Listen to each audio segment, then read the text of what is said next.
Thank you, Mr. Timer. It's a pleasure to bring up our second speaker for this evening, a Toastmaster who goes through levels at warp speed and definitely is an asset, a major asset to our club by improving her own leadership and communication skills at her own pace, which is warp speed. Our next speaker is Brenda O'Brien. The title, Can a Leopard Really Change Its Spots? She asks. The project is Understanding Your Communication Style. The timing is 5 to 7 minutes. Our next speaker feels she has grown significantly over the years, from being invisible in school to a challenging career to retirement. But can a leopard really change its spots?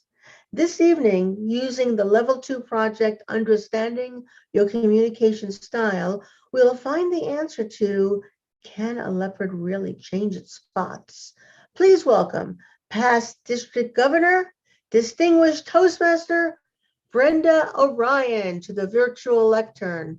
Brenda, the lectern is yours. Can a leopard change his spots? Madam Toastmasters, ladies and gentlemen, I'm not so sure.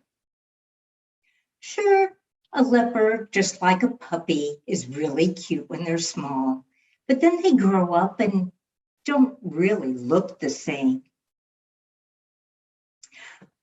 But can they change their spots? I decided I've changed over the years, especially with Toastmasters. I've gotten out of my shell.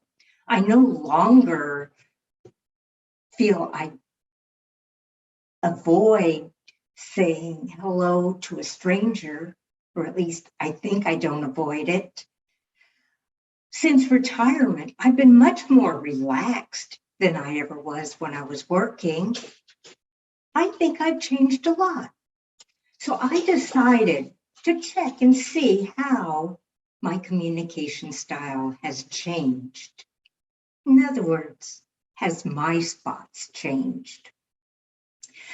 So I started thinking about it. And when I was a little girl, my sister, 4 years older than me, and I often received coloring books. Now, my style is analytical, both with communication and in detailed work. And back then, I was very analytical. I was very cautious and precise. I was very deliberate and methodical as I colored those pages. I colored all the way up to the line, not missing any spots, but never went over the line. My sister was different. She was a lot faster than me, but she felt those lines were just maybe suggestions. We sometimes got oil paintings by numbers to do, and I was very methodical to make sure that the oil paint didn't ooze over past the line, using exactly the color that it said to use. My sister didn't do that. In fact, she sometimes ignored the lines altogether, or took two colors and combined them, making a separate color than one that was required.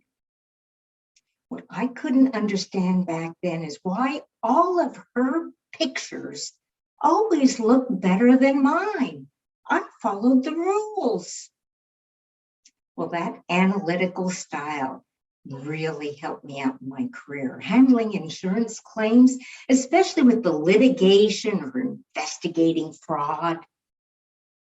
That analytical style helped me dive into getting to the meat, the real information, being able to analyze it and use it to negotiate and argue my points.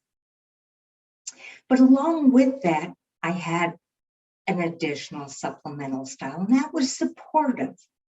I was always very supportive to all my friends growing up. It was patience. It includes being cooperative. I was that, and sympathetic and an active listener. I still feel and have always felt that being a team player and really listening to what others have to say and taking it to heart really is of value. And that followed me in my career with my coworkers and employer as well. But then I retired. So not only did Toastmasters make me a little bit more verbose, retirement helped me to relax and enjoy life more. So I feel like I've changed. And at the same time, I feel people around me have seen the difference, that had known me during both times of my life. But recently, I hosted a Halloween party for some of my Toastmaster friends. Well, I guess you could say the Halloween party was just an excuse. What I was really doing was asking the guys to come over and help put a daybed together that I bought. So the others came too, so they could see it. We made it a potluck. And I wrote down everything everyone was bringing so I could fill in all the gaps. Everything was planned perfectly. I had friends help me with the decorating. In fact, one gal had to bring all of her decorations over because I never decorated the house for Halloween, at least not the inside. So does that mean I'm still analytical? Very detail-oriented? Probably. Listening to my friends to help put together the decorations and plan the party. I guess I am still supportive. But somehow, when I took the test from the Toastmasters project, it didn't note any change at all in what I am in my communication styles. So I may look differently like that adult leopard, but can a leopard really change his spots? On my experience, I would say no.